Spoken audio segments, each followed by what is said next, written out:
21 divided by 7 over 4 times 8. 4 into here 1, 4 into here 2.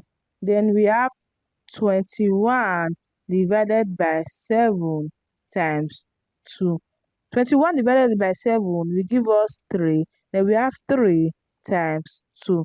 3 times 2 is 6, which is the wrong answer to this question because we did not work with the order of operation, which is PEMDAS. In PEMDAS, division and multiplication have equal priorities, so we have to work from our left to our right. Let us solve the right answer to this question. First of all, we are going to solve 21 divided by 7 over 4 using the rule of KCF. K stands for keep, C stands for change, and F stands for flip.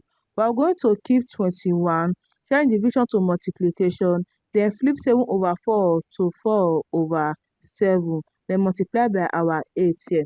7 into here 1, 7 into 21, 3. Then we have 3 times 4 times 8. 3 times 4 will give us 12.